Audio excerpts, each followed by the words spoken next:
الحمد لله رب العالمين نحمده ونستعينه ونستغفره ونعوذ بالله من شرور أنفسنا ومن سيئات أعمالنا من يهده الله فلا مضل له ومن يضلل فلا هادي له أشهد أن لا إله إلا الله وحده لا شريك له وأشهد أن محمدا عبده ورسوله لا نبي بعده اللهم صل وسلم وبارك على سيدنا محمد وعلى آله وأصحابه أجمعين أما بعد فيا أيها الحاضرون أوصيكم ونفسي بتقوى الله وطاعته لعلكم تفلحون فقد قال الله تعالى في كتابه الكريم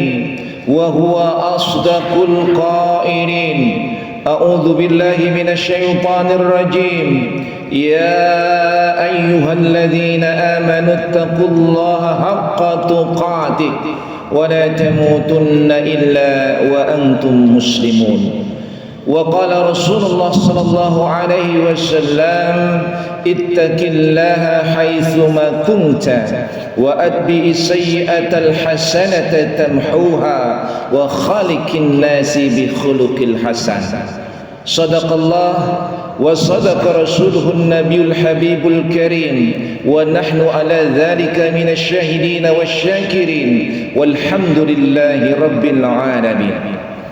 Ma'asyiral jamaah yang senantiasa dirahmati dan dimuliakan Allah Subhanahu wa taala. Tidak terasa tahun baru tahun yang lalu 1445 Hijriah sudah kita tinggalkan. Kita bermunajah kepada Allah Subhanahu wa taala agar Allah Subhanahu wa taala mengampuni dosa dan kesalahan kita di masa lalu. Dan apabila pada saat sekarang ini ada dosa-dosa yang belum kita taubati, yang belum kita mohon ampunan kepada Allah Subhanahu wa taala, mudah-mudahan Allah memberikan maaf dan ampunan terhadap dosa dan kesalahan kita tersebut. Amin ya rabbal alamin. Begitupun pula semoga Allah Subhanahu wa taala menerima segera amal ibadah, amal soleh kita di tahun-tahun yang lalu, di tahun 1445 Hijriah. Mudah-mudahan amal ibadah ini menjadi catatan yang terbaik bagi kita di hadapan Allah Subhanahu wa taala, yang akan menolong kita, yang akan membuat kita patut dan layak mendapatkan ridho dan kasih sayang dari Allah Subhanahu wa taala. Mudah-mudahan amal ibadah kita akan menjadi diterima sebagai catatan kebaikan untuk kita di hadapan Allah Subhanahu wa taala. Hadirin yang dirahmati dan dimuliakan Allah Subhanahu wa taala. Tahun ini, tahun 1446 Hijriah ini bukanlah tahun yang gampang dan mudah. Semakin ke depan ini tantangan dan hambatan bagi kita sangat luar biasa. Duri dan onak siap menghadang jalan kita menuju Shiratal Mustaqim.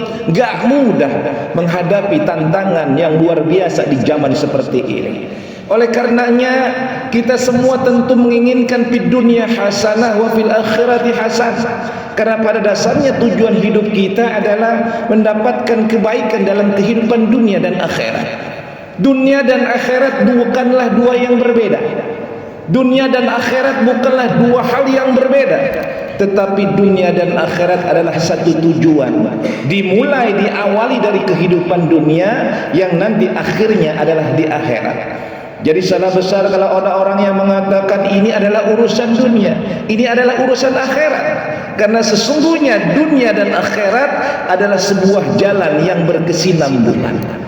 Kita berharap bahwa kita mendapatkan kehidupan ini dalam keadaan hasanah baik di dunia dan di akhirat.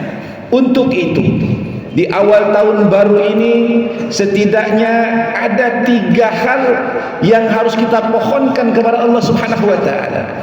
Dan ini merupakan kiat kita menghadapi kesuksesan, mendapatkan kesuksesan di masa depan. Yang pertama yang kita mohonkan kepada Allah Subhanahu wa taala al-ismah, penjagaan, pemeliharaan dari siapa? Minasyaitani wa awliyaih, dari setan dan para pengikut-pengikut dan tentaranya. Inilah biang kerok kehidupan dunia ini. Inilah yang membuat orang alim menjadi bodoh. Inilah orang yang mulia bisa menjadi orang hina. Setan inilah biang keroknya. Setan dengan para tentara dan pasukannya siap kapanpun dan setiap saat waktu akan menjerumuskan kita manusia kepada jalan yang sesat. Ini adalah janji, ini adalah sebuah sumpah yang diucapkan setan, yang diabadikan di dalam Al-Quran.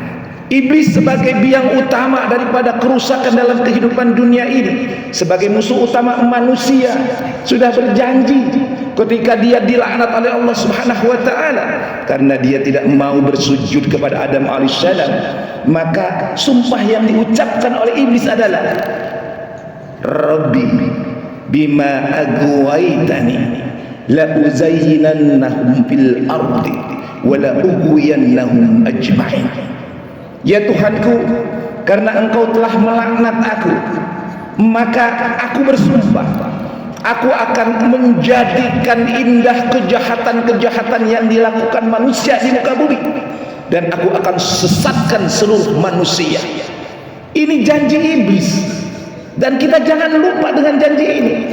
Dan fakta realita dalam kehidupan sekarang ini, banyak sudah orang yang disesatkan oleh iblis, oleh setan laknatullahu alaihi.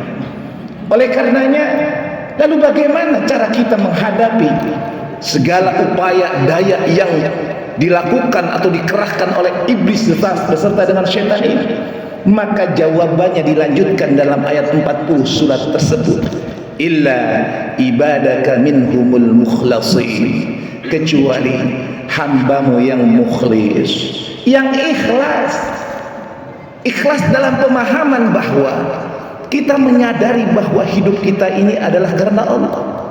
Kita menyadari bahwa kita ada dalam kehidupan ini hakikatkan menjalankan kewajiban dari Allah. Oleh karenanya Allah mensyariatkan kepada kita berbagai macam perintah dan larangan. Jadi ketika kita hidup di dunia ini, maka ada perintah dan larangan. Perintah harus kita laksanakan, larangan harus kita jauhkan dan tinggalkan. Nah, pelaksanaan atau implementasi daripada ibadah yang berbentuk perintah dan larangan inilah harus bermuara kepada Allah. Sehingga dalam hidup ini tidak ada kata susah bagi kita. Ketika kita ditimpa berupa musibah nikmat, rezeki lancar, harta banyak, maka orang yang seperti ini tidak akan kemudian terbuai. Dia akan menjadikan harta, kekayaan, jabatan dan kedudukannya dalam rangka ibadah kepada Allah Subhanahu wa taala. Punya harta dia sumbangkan untuk kemaslahatan umat, punya jabatan dia pergunakan untuk membangun umat yang masyarakat yang madani. Maka indah ketika diberikan nikmat orang yang seperti ini. Dan sebaliknya, ketika dia diuji dengan musibah berupa sesuatu yang penderitaankah, musibah-musibah bencanakah, maka dia menjadikan hal ini adalah ujian, menjadikan hal ini sebagai barometer meningkatkan kualitas hidupnya, meningkatkan kualitas keimanan dan ketakwaannya. Maka diuji dengan kesenangan, dia tetap istiqomah ibadah kepada Allah Subhanahu wa taala. Diuji dengan penderitaan, tidak merubah daripada amal ibadahnya. Ini yang harus kita lakukan. Kondisi apapun, dalam kondisi apapun, dalam situasi apapun, maka senantiasalah kita menjadi hamba Allah. Jangan menjadi hamba dunia, jangan menjadi hambanya setan, tapi tetap istiqomah menjadi hambanya Allah Subhanahu wa taala.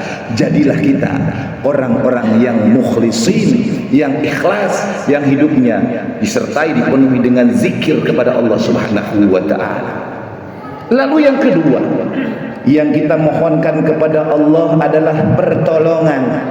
Pertolongan dari hawa nafsu yang senantiasa mendorong kepada keburukan, dari amaratu bisu. Ini manusia ini kalau nggak bisa mengendalikan hawa nafsunya, ini bahaya. Karena sudah banyak terjadi orang-orang yang tidak mampu mengendalikan hawa nafsunya, dia jatuh ke derajat kehinaan di dunia wal akhirah. Kita contohkan saja ketua KPU, gara-gara enggak bisa menahan hawa nafsunya dari derajat yang tinggi, jatuh dia. Malu kita orang Islam, apalagi membawa nama yang besar, yang kemudian gara-gara tidak mampu mengendalikan syahwat dan nafsunya, dia jatuh derajat ke derajat yang hina. Oleh karenanya, yuk kita kendalikan hawa nafsu kita ini. Lalu apa yang harus kita lakukan dalam rangka mengendalikan hawa nafsu kita ini? Di antaranya adalah dengan zikir kita kepada Allah. Senantiasa kita zikrullah, baca subhanallah, alhamdulillah, Allahu akbar, la ilaha illallah, astagfirullah. Jangan habis sholat langsung Allahumma lantas jalan. Coba zikir dulu kita kepada Allah, berzikir dulu kepada Allah, rayu Allah, jadikan Allah memandang kita dengan pandangan cinta. Jangan habis sholat langsung berlari kemana-kemana gara-gara diuber-uber pekerjaan. Jangan. Jadikanlah kita zikir kepada Allah dalam rangka menenangkan jiwa kita. Ala bidzikrillahi tatma'innul qulub. Dengan zikir kepada Allah, hati kita menjadi tenang. Hati menjadi tenang artinya kita mampu mengendalikan hawa nafsu kita. Kalau orang nggak bisa mengendalikan hawa nafsu, kan bisa dilihat hidupnya gersah gelisah, mukanya hitam, pekat, merah. Tapi kalau orang yang mampu mengendalikan hawa dengan zikrillah, lihat mukanya adem, lihat mukanya tenang. Kadang-kadang kalau saya begitu, kalau ketemu dengan orang, lihat mukanya dulu, masya Allah, dari mukanya aja udah kelihatan ahli zikir.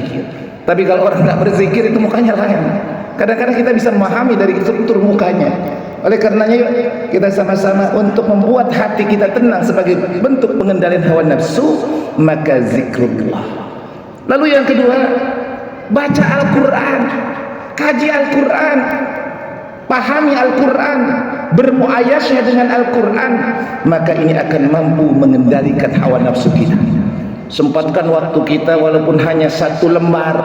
Setelah sholat ambil Al-Quran. Kalau nggak hafal Quran, sempatkanlah 1 ain, 1 makro ke makro, baca. Jangan cuma dibaca bahasa Arabnya, tapi baca terjemahnya. Coba sedikit pahami makna yang terkandung di dalamnya. Kalau kagak ngerti, tanya para alim ulama.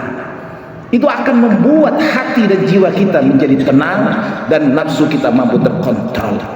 Dan yang ketiga yang kita lakukan dalam rangka pengendalian hawa nafsu adalah puasa. Puasa, karena puasa ini mampu mencegah nafsu.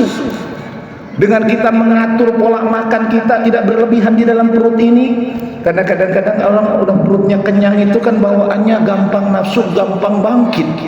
Ya, kalau orang perutnya buncit itu bawaannya nafsu, kan begitu. Coba kalau orang perutnya bisa diatur sedemikian rupa, dia bisa memahami bagaimana kondisi orang kesusahan dan kekurangan, kemudian dia akan memahami bagaimana mengendalikan anggota-anggota tubuhnya, maka dia akan mampu mengendalikan daripada hawa nafsunya. Oleh karenanya, yuk kita sama-sama kontrol diri kita, kendalikan hawa nafsu kita. Orang yang kuat bukan orang yang bertinju di ring, bukan orang tinju di lapangan, orang yang berantem menggunakan carok, tetapi orang yang paling kuat adalah orang yang paling kuat dalam mengendalikan hawa nafsunya. Dan yang terakhir yang harus kita lakukan adalah kita bermohon kepada Allah Subhanahu wa taala. Istighfar. Kita sibukkan dengan apa? Bima yuqarribuna ilallah, dengan amal-amal yang mendekatkan diri kita kepada Allah. Yuk kita sama-sama.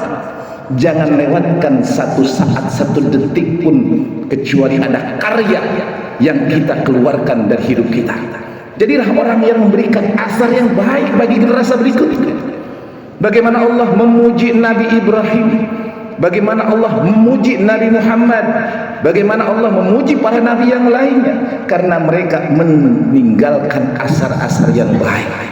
Nabi Ibrahim, jutaan umat setiap tahun berkumpul di sana dalam rangka menapaktilasi dengan ibadah hajinya. Begitupun bagaimana Nabi Adam, bagaimana nabi-nabi yang lain. Oleh karenanya, yuk selagi masih ada kesempatan, jadikanlah waktu-waktu yang tersisa ini dalam rangka memunculkan karya berdasarkan passion kita, berdasarkan bidang kita.